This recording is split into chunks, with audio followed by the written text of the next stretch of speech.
Tuesday, June 1st, 2021 Committee on Aging meeting to order. Bobby, call the roll, please. Cheryl Hentz. Here. Heidi Bassford Kirkhoff. Here. Julie Kiefer is excused. Julie Davids. Here. Bryn Seaman. Here. Lindsay Temple. Julie Maslowski. Here. Judy Ritchie. Here. Mike Ford. Here. Okay. And with this being the new fiscal or year programming for the committee, we need to introduce, Mike was actually on with us last month. Yes. Mike Ford is our council representative, and the two new appointees are Bryn Seaman and Cheryl Hentz, and we do welcome you. Thank you. In the interest of time, because of a couple of things that we have going this morning, we're going to skip your little bit of bio that you normally would be doing for us and move on to the approval of the May 4th minutes. Does anyone have any additions or corrections?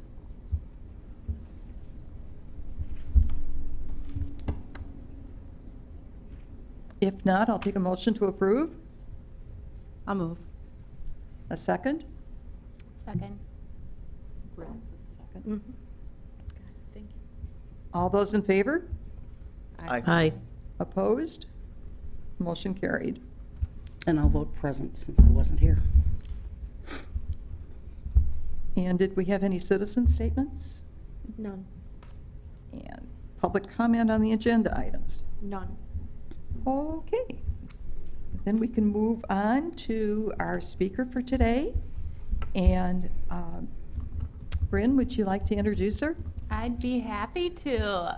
Elisa is a newly transitioned dementia care specialist, though you've been with the EDRC for a very long time. I guess close to from its infancy, and then with Human Services earlier than that. So I think it was a phenomenal move that the Aging and Disability Resource Center now has Lisa to help in the endeavors and really just kind of build upon what Becca had started as our dementia care specialist. And I think this role actually highlights Winnebago County as something special because not every county has a dementia care specialist. So I would certainly consider ourselves lucky, and I'm excited to hear all that she has to provide as updates.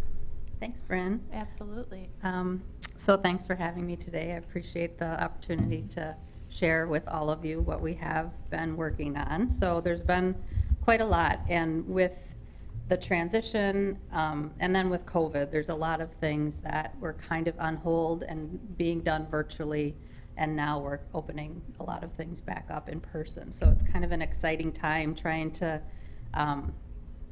get that all up and running again, and Becca had really done a great job with a lot of the things she had in place. So as far as the main goal of the dementia care specialist, it's to really work to help the community become more dementia capable, and with that that means educating businesses in ways that they can become more aware of what dementia is, how to recognize it, how to communicate with people who might come into their businesses and use their services, how to have the environment be friendly so that there's clear signage to access restrooms and just smooth transitions with the flooring and things like that. So that's a program. It's called the Purple Angel program. So that's something that the dementia care specialist does with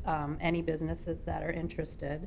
It's about a 30 to 45 minute training, and it's free. And so that's one of the things that I am hoping to do a lot more of now that people are meeting in person, is to get out there and do some Purple Angel training. So I welcome anybody who has that interest or knows of any organizations to have them contact me for that. Another big thing that is important in the community is partnering with our local law enforcement to work on our crisis response for people with dementia. There's a lot of training that's been done with the law enforcement in Winnebago County, and it's an ongoing process. We do have a process that's in place where we look to the the police enforcement, if they go out on a call and someone has dementia and they can't de-escalate the situation, or, you know, the goal is to keep that person in the home, you know, and try not to remove people who have dementia and bring them to the hospital, because that's really kind of a last resort. You don't want to remove them from their environment, because then it just makes everything a little bit worse. So we have a process in place where law enforcement can contact the ADRC, and we have Adult Protective Service staff that are available to respond to that. So if someone needs to, if the police officers don't have the time, or if something happened with the caregiver and the caregiver cannot handle that situation, Adult Protective Services staff can go out. I can go out. The supervisors are also on call for that as well. So we try to make sure that they know that they can reach out to us to respond to some of those situations. And I think in the past, there's been scenarios where, you know, a caregiver wasn't able to stay there, and they've, you know, been able to kind of stabilize the situation and get some respite and home care agencies in there to help. So that's another part of the process, is partnering with some home care agencies to, you know, have a list of them available that know, you know, this is our partnership. We're working on trying to have, you know, someone in place if there's a need for a caregiver, and so they're working with us on that. And then there's the training, that going out to the different departments and doing a training on what is dementia, how to communicate when people are experiencing challenges. Also, you know, our crisis staff and Adult Protective Service staff are a part of that training as well. So they provide information on chapter, you know, 55 and 51, and have an opportunity to collaborate with the officers and talk through any scenarios of people that are in the community that need to have, you know, some things sorted out. So that's our crisis response kind of system. So it's an ongoing process, and we're right now trying to line up some trainings from some of the departments that we didn't get to in recent times. So some of the other things that we're doing here in Winnebago County is programs for people with dementia and for their caregivers. So there's memory cafes that are, they're a place that a person with dementia or memory loss can go with their caregiver, and they can do social activities, arts, cultural activities. There's the Spark program, so they're just different places where, you know, they can go and have a break and get to know other caregivers, and have some, go to a place where there's no stigma, and just kind of have a good networking opportunity. So there's cafes. The Oshkosh Public Library has been on hold, so that's something that will be opening up probably this fall or end of summer. The YMCA just had their first, in Oshkosh on 20th, just had their first in-person memory cafe. That was amazing. Working on the Neenah and the Menasha Public Libraries, which will be opening towards the end of the summer and early fall. And then there's the Spark programs that just opened up, and that's at the Payne Art Center in Oshkosh and at the Bergstrom Mahler Museum. And that's more focused on the arts and the cultural opportunities to come together. These are all free events for people in the community. We have a lot of focus towards helping caregivers. We have a Powerful Tools for the Caregiver class, which is an evidence-based training. That's a free class. It's a 6-week session where we give caregivers tools to help themselves with self-care, and that can go a long way towards their journey of caring for their loved one with dementia. We have some free respite programs. The one in Oshkosh is not quite open yet, but we did open the one in Neenah at St. Paul's Lutheran Church, which is a program where the person with memory loss can be dropped off for a couple hours, and they have programming and a CNA and some volunteers to help give caregivers a break so they can go and do something nice for themselves or get grocery shopping done or something like that. So those are some good things for caregivers. We also have some programs where if there's some behavioral challenges with someone who has dementia, and they're wandering, or they're trying to leave their home, or they're just challenged by certain things. There's a DICE approach, which is a process that I've been trained in to go out and really talk through, what is happening, when is it happening, how and what, and try to figure out how to work with that individual to either eliminate that behavior, redirect, so that people can remain safe and in the home. I also do memory screens, so if someone is in the community and is experiencing memory loss, I can go out and do a screening, and if the person is interested and there is some, some concerns, I can send that information to their doctors and then kind of collaborate to try to help investigate if it's indeed something that looks like dementia, or if there's some other things that can be looked at to address the situation, if it's vitamin deficiency or some medication changes that need to be made. But we always advocate for people to get screened and investigate what's going on, so that if it isn't really a dementia, that we can look to try to prevent that from happening. Let's see. So I think that's pretty much what we're working on right now. Trying to, again, just kind of get everything up and running, continue to do outreach, make sure that people in the community know, who we are at the ADRC, what we do, all the services that we provide.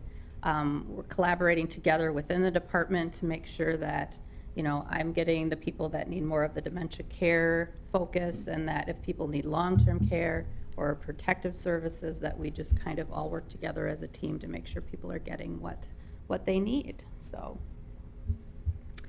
I think that's about what I have. I don't know if there's questions or. I have one. It's a really thorough program that you just presented to us, and so thank you for that. You're welcome. A couple of things. You have a brochure there. Mm-hmm. Is that readily available online if someone wants to look at it online? That's a good question, yes, and so that's something I left out. We do have quite an extensive online presence, so I can give out these brochures and it'll direct you to our website, but the ADRC has a website where we actually have a monthly calendar, so all of the events that are going on in the community, we try to put that all in and localize that in one spot. There's a ton of information, not just on dementia, but on other support groups and other programs that are going on. Lots of information there. So we also have a Facebook page. The ADRC of Winnebago County has a Facebook page. That's another place we're trying to put out information, and we collaborate with a lot of the other organizations. If there's good trainings that we come across, if there's things that we want people to know about, we just get it all out there so people can find that information. Is the Don't list forget of memory Rebecca's newsletter. cafes on there also? Yes, Okay. there is, yeah. All right. And then there's also the Fox Valley Memory Project that they have a list of all of the memory cafes that are in their area, and they're going to start to kind of market in Oshkosh for us as well. So Thank you. you're welcome. And let's not forget Rebecca's newsletter. Yes, so that's another thing. The I newsletter. can actually pass that out. I brought some, and I was looking at it based on your question to see if our caregiver support groups are listed in there, and they are. So feel free to take one and pass it down. Thank you. Yep. And you can sign up to get it online or by email every month too, and then just keep it as a good file on your computer. Do you want to maybe? Sure. Mike? Yeah, you mentioned the Respite Program, Yep. and that's coming to Oshkosh as well? Are there Well, plans for that? it was in Oshkosh, and then it was put on hold, and the church that is having that is still not quite opened up. Okay. So that's why that's on hold. Okay. So we're kind of checking in. I've been checking in to see when they're going to be opening, but once they do that, we have an agency that provides the CNA and the support for that program, so. Thank you. Yeah, you're welcome. Are there any other questions for her? Thank you. Okay, if not, thank you very much. You're welcome. Very informative. And please come back when you have more information. Sure, absolutely. Okay. Steve, are you ready? I'm ready. Okay. All right. Introduce yourself, Good- please. Good morning, everyone. I'm Steve Tomasek. I'm the Transit Operations Manager for Go Transit in the city of Oshkosh. And we've been asked to come forward today and talk about a new system we have on our buses, which is the Quantum wheelchair securement system, which we're going to have installed on all of our city buses. We currently have one in the system right now. The drivers have been trained. We had a open house a couple Fridays ago, which we invited some passengers or riders to come out and give it a whirl if you guys would like. We brought a bus. I'm not sure they're going to be happy where it's parked right now. We'll find out in a few minutes if I got a nice ticket on my bus out there. But we actually brought a bus today so you guys can go out and actually see the system for yourself. We're very excited, not about COVID, but COVID and the CARES Act has brought us a lot of opportunity to put some things that we might not have been able to make the community and our riders a lot safer, chief of which are these wheelchair securement systems. We've added air purification systems. We're going to do some upgrades to the transit center to help us. We're ADA accessible now, but some improvements that'll help the community, evening out some of the paving stones and some of the access. All the buses moving forward will have this Q-strain system in it, and we're going to be retrofitting the 11 more buses, hopefully by fall. They're on a little bit of a back order. So I brought a little video to kind of explain the system. I could show it to you and maybe take a couple of questions. We'll see how this works. Let's see here. We ready to roll? Make sure it's not muted. Unmute, okay. Not exactly a technical wizard here. I gotta do anything? Are we good? Oh, there you go. Let's see.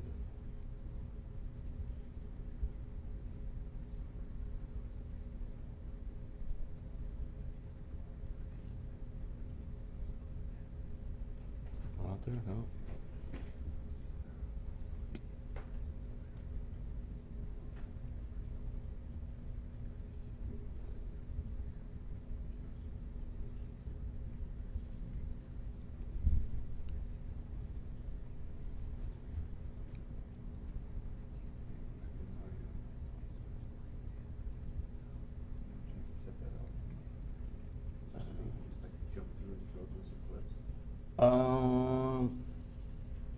Let's see, maybe, oh man, now I just nuked it.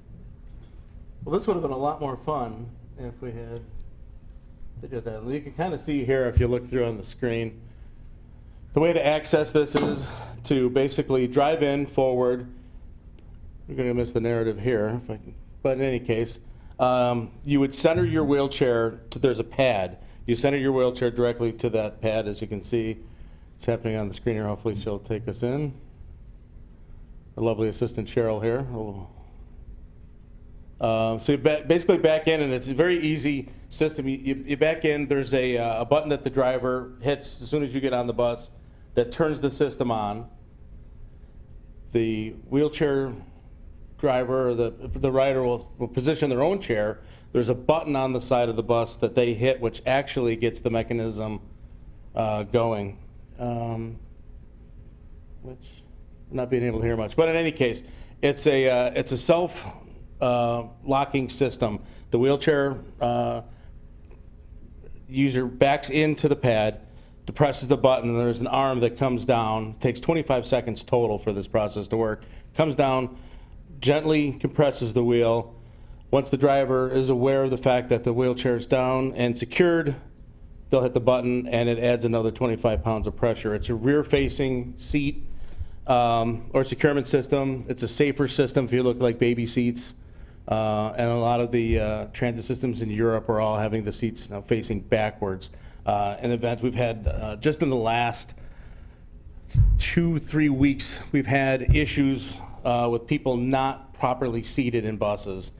And as you saw the little clip earlier, it can be very detrimental. We had some serious injuries where people who either don't have their feet up front or underneath them, or with a firm base, sitting sloppy in the seat. When that bus comes to, and it doesn't have to be moving fast. We've had 2 instances where buses were moving at 13 miles an hour or slower and had to stop abruptly, and people ended up flying forward and injuring themselves. So this is a much safer system. You can see, if we can flip back to that, as the arm depresses, if anything gets in the way, it'll stop and it'll reset itself 3 times before it'll relock back up again. So it's very sensitive. If the wheelchair isn't in the system properly, it'll actually compress as the bus goes along. Now, in order for the person operating the wheelchair to get out, all they have to do is hit that button on the side again, the arm goes up, and of course the bus has to be parked and it has to be in park. But it's a very safe and secure way. In these times of COVID, it's, if you imagine now, if you're a bus driver or a rider, you have someone basically crawling over you to strap your chair in. So this is a much safer way to provide social distancing. I think it adds a little self-esteem. You don't have to have somebody crawling all over to secure you in. It's a very independent method. The only issue, if I was to be brutally upfront, some people are a little apprehensive or a little nervous at front because they're facing the bus. So it takes a little bit of getting used to, but I think once people realize that they're about interested in looking as you are at them, I think basically you get over that pretty quickly. But overall, we're very, very proud of this new system. As I said, if you guys would be interested, when we're done here, we can take you out and give you a demonstration. But overall, it's one of the many steps that we've taken, particularly in the last year, to help our riders and our public be safe and go transit, public transit. I'm guessing that the drivers love these, that they don't have to. Yeah, they don't have to get out of their chair. Yeah, No, I've ridden the bus. so, yeah. I've ridden the bus several times, and I've seen them strap people in, and it's quite the undertaking. It is. Yeah, and as with any group and population, some people are, they don't want to be, it's really a very, what's the word I want to say? You're really up close and personal with somebody, and a lot of people don't want to be that close. And I think it's a very independent and liberating system where you just go in, hit the button, operate. I think one of the biggest frustrating things, it takes 25 seconds, and there's a lot of impatient people. So, the system goes down, and you've got people, waiting to fly past the person getting on and off the bus. I think that'll be another thing we get used to. But overall, I think the drivers I think they're going to be really happy with it. And they were part of the voice that helped push this project along. That and me observing it. I mean, it's funny, you go out and you actually go on the buses and you see what's happening, and when you see, someone crawling over someone else, and you see the looks on both their faces, it's uncomfortable, especially, with COVID right now. So this is, I think it's a great system, and it's a lot safer. I would also offer just that you have a lot of social media presence through Grow Transit recently. I have a lot of Facebook clips, and one of them was this, so I think that's pretty awesome. If you want to see it with the video and the audio, it's very easy just to look up your site or your page on Facebook. We've actually made a big step in the last year of, as you can see, we're not very tech savvy, so we went out and we hired a group to help us with our social media, and they've been very good. At pushing some of the positive things that are going on and addressing some of the negative. When people have a comment or an issue, it's that's another way of reaching out. The many ways that you can get a hold of us if you have an issue, but that's another one. And they bring it to our attention, we answer it, and get back to everybody right away. So I think that's been I'm glad to see that you've seen it, so someone's watching it. But yes, it has been very positive. I saw the article, and I did see one of the clips, so that's why we asked to have you come. Well, there you go. We actually would like to see it in person, but are you able to stay for an extra 15 minutes or so? I can stay as long as you need me. Because we'd like to kind of finish our meeting so it's not an interrupted and come back to Sure. here. Yes, So, that'd be perfect. All okay, well, thank you. right, thank you. Okay, do we have any old business? Okay, moving on to new business. Mike? Oh, with the, let's see here, where are we at? Discuss The- potential projects for City of Oshkosh, ARPA funds, right? Everybody Right. wants the money. Right. So I mean, I'll be quick. I think that we all know we have about $20 million coming to the City of Oshkosh for the COVID relief funds. Still some gray area on what eligible uses are. It sounds like the city's preference is to use the funds for capital projects, things that are already in our CIP. So our, let's see, it's too early here. CIP stands for? Capital Improvement Plan. Capital Improvement Plan, yes, I know that, right? We don't have to spend any of the funds until 2024, so I do think that there will be some type of public process that the city manager launches and shares with the community to kind of score potential uses. But as we, learn more information about what our allowable uses are, that information will be forthcoming. I'm not sure if there are projects that this committee has on their mind. Just real quickly, the Department of the Treasury, to give you a broad idea of the use of funds, we can support public health expenditures, we can address negative economic impacts caused by the public health emergency, replace lost public sector revenue, and invest in water, sewer, and broadband infrastructure. And I think that last one, the infrastructure conversation, is probably going to be the dominant one. But happy to answer any questions or listen to any suggestions people have. One of the things that I was told is it doesn't fund programs. It funds, basically, like one of the things that's been talked about is bathhouse for the beach. Yeah. Things like that. And obviously, street improvements and all kinds of things that way.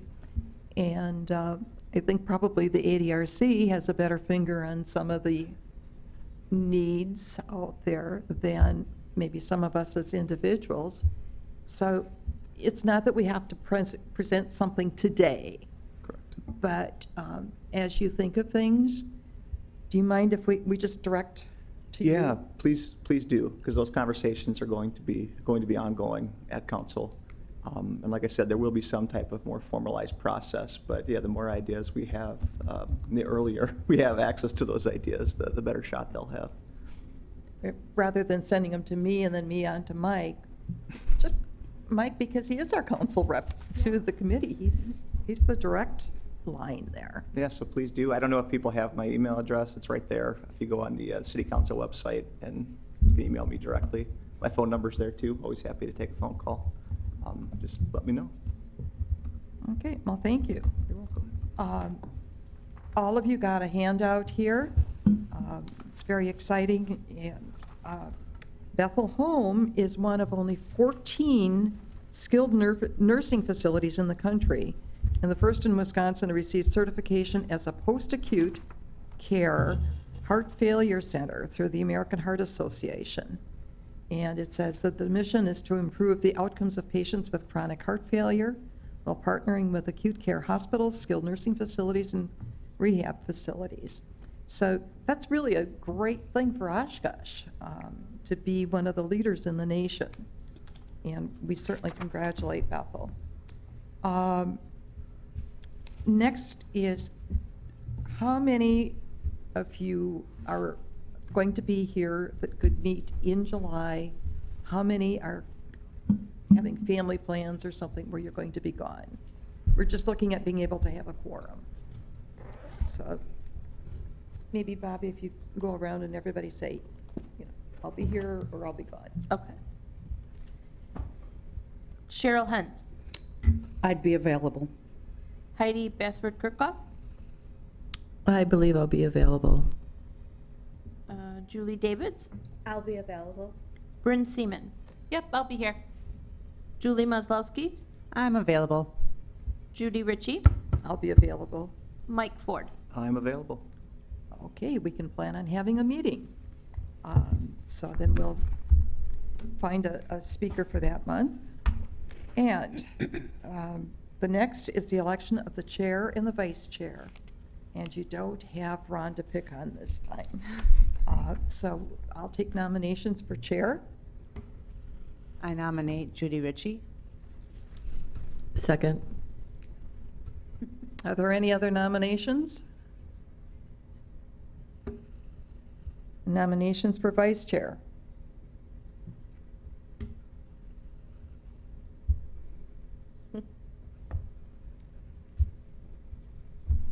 Will somebody self-nominate? I'll nominate Heidi. I'll second.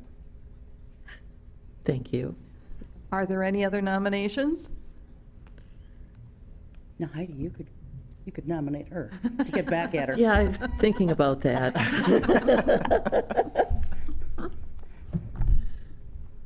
Are you going to? Yes, thank Are you. you going to nominate Julie? Oh, I'm not going to play that game, no. Okay. All right.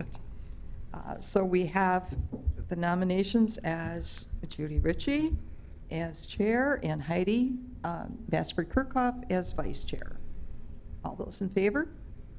Aye. Aye. Opposed? Heidi, we're stuck with one another. Okay, do we have any other business? If I could, I'd just like to offer, if anybody would like to take flyers from Public Health, we've been partnering with them to promote their Walk-in Wednesday campaign. So these are free, without appointment opportunities on Wednesdays at the Sunnyview Expo Center. And I think one of the great benefits is they also provide transportation. So if somebody has difficulty accessing a clinic or otherwise, this is just something within the community. And we're lucky that it's in, the city of Oshkosh as well. So I'll just pass these around. Thank you. I've been passing that information around a lot. Thank you. Everything that I've been carrying some in my purse every time I'm out in the community and I hear somebody, I haven't had my shot yet. How can I get it? Easy. Thank you. So, Judy, may I sure. interrupt? Because I'm also secretary. So at this time, do we need to nominate a We secretary? we no longer need a secretary. Great, okay. Because apparently some committees don't have a Okay. staff person doing it, because we've got Bobby Joe. We no longer need a secretary on our committee. Sounds good. I just didn't want that to be overlooked. And I know some boards and committees, not necessarily the city, they end up doing both. Okay. Since we have none of that, I will take a motion for adjournment so that we can go down and check out the bus. I'll make a motion. Second. Okay. All those in favor? Aye. Opposed? Well, thank you, everyone. A nice, short, productive meeting. And